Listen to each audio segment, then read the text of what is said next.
I just want to tell y'all a story when I played football in high school, right? So man, I was strong safety, you know what I'm saying? I'm in the box like these. I'm looking, I read the tight end. Tight end go down, I'm feeling. Tight end go up, I'm backing up, right? And so it's fourth quarter, right? It's a minute left in the game. Let me get somebody. Somebody stand there. I need a prop. Come on, Rod. You the running back. Fourth quarter. It's a minute left in the game, right? My team down by 6 points. You ready? And so, say down, say height, tight end, down blocks. You come out this way. Boom! I light him up. The ball drops.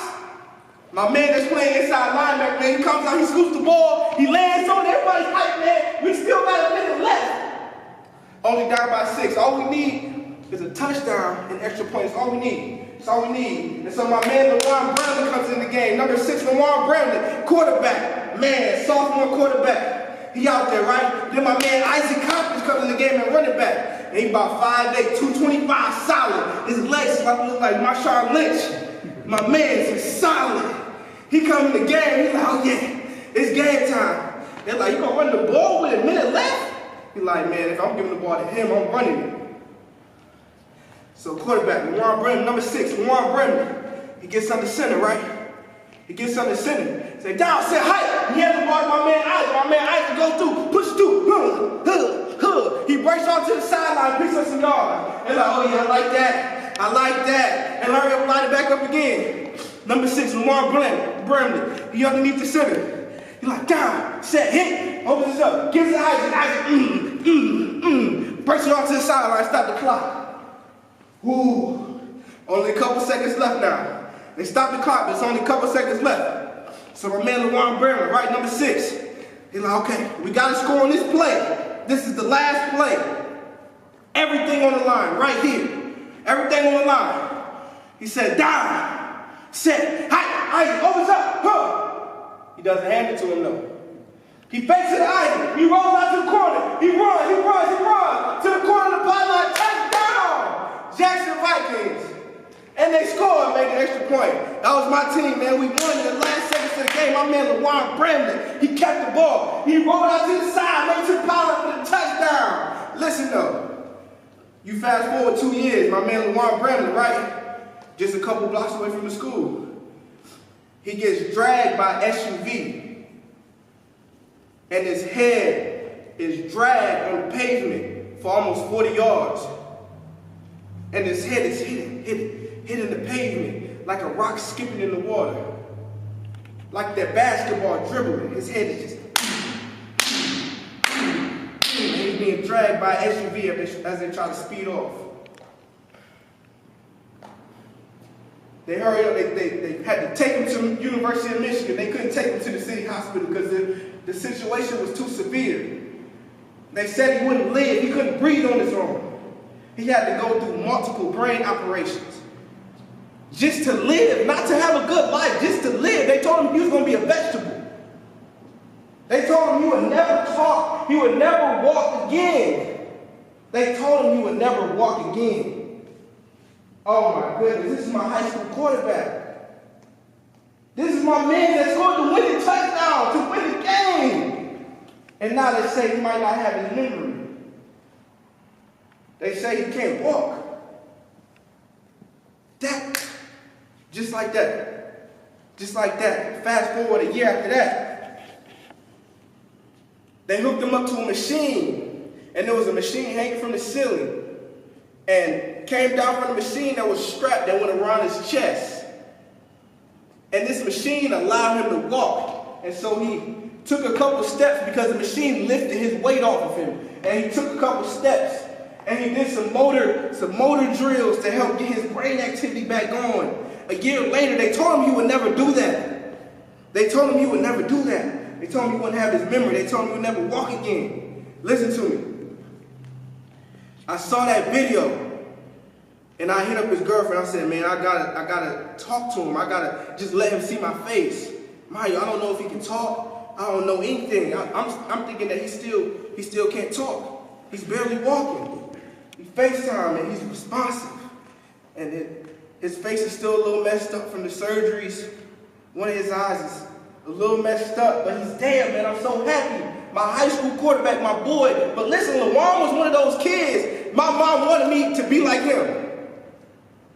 He was well-mannered. All of the parents loved him. He was the type of kid that all the parents like, I want you to date my daughter. That's what type of kid he was. And I watched him go through this, and so I saw him. We on FaceTime. And I was talking to him, and he was responding, but his words were so mumbled that I couldn't understand, but his girlfriend could understand him. And so she had to translate his English to me. She had to translate his words to me. She said, oh, this is what he said. This is what he said, because I couldn't understand his words so muffled. But listen, when he saw me on FaceTime, he said, I know you.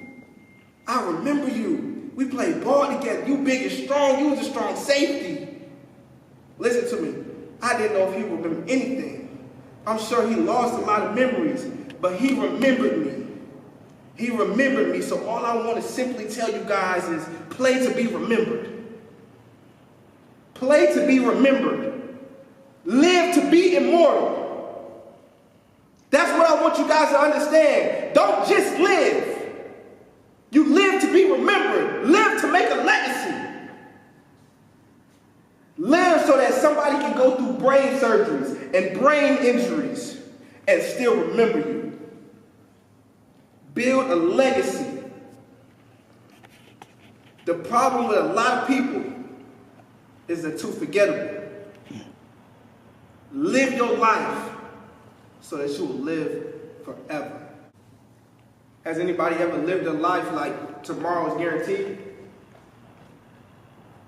I know I have. I'm going to be honest. I've lived my life like tomorrow's guaranteed. But I've seen too much now. So I had to be here. I had to be here. Mike told me, he said, I don't know how many kids are going to be there. I said, I have to come.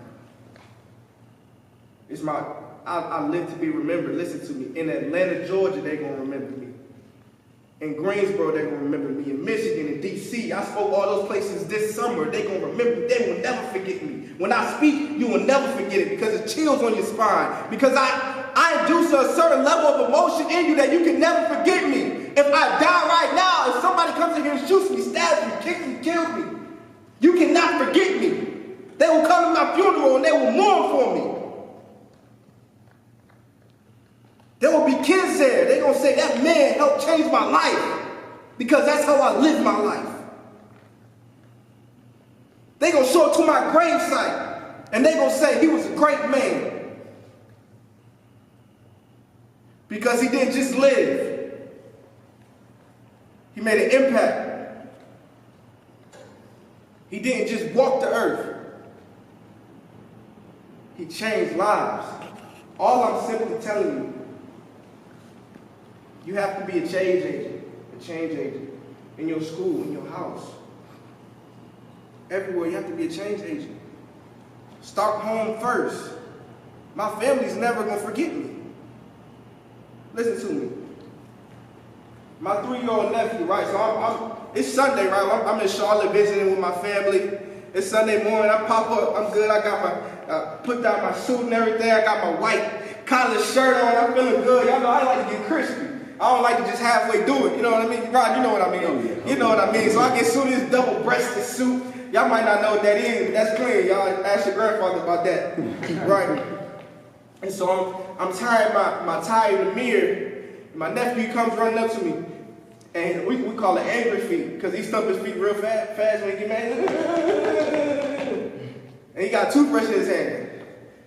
And I'm like, Ken, what's wrong? He like, I need help, Uncle T, I need help. I'm like, Ken, what do you need help with?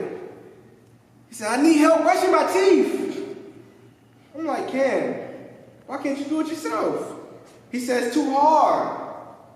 And then I remember when he was 2 years old, we would go to the mall, and he wouldn't enter into the building or exit without opening the door himself. He literally was so independent that my mom worried about him because he thought he could do anything. And now he's 3 years old, and he says that it's too hard for him to brush his teeth. There's a term for that, it's called learned helplessness. That's when somebody does something for you, you can't do it for yourself. And so these thoughts are going through my mind, and I'm like, damn, you can brush your teeth yourself. I said, and he used to call himself a superhero. And I'm like, Cam, aren't you a superhero? He said, no, I'm not a superhero. I'm like, wow. That quick. Just in a year. I'm like, no, you are a superhero. He said, no, I'm not. I looked him in his eyes. I said, you're a superhero. Nothing's too hard for you. He looked at me like, if you believe it, I believe it. And so I made him repeat after me.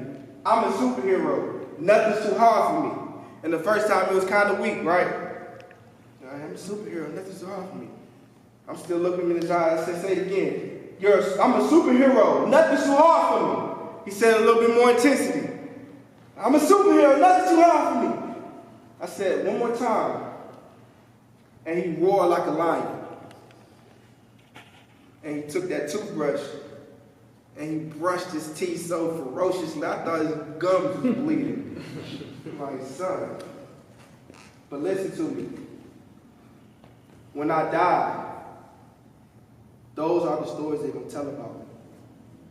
My nephew, he's going to come. He's going to say, when I was 3 years old, Uncle T, he said, you're a superhero, nothing's too hard for you. And I only believed it because he said it. And even though he's not here, I'm still a superhero.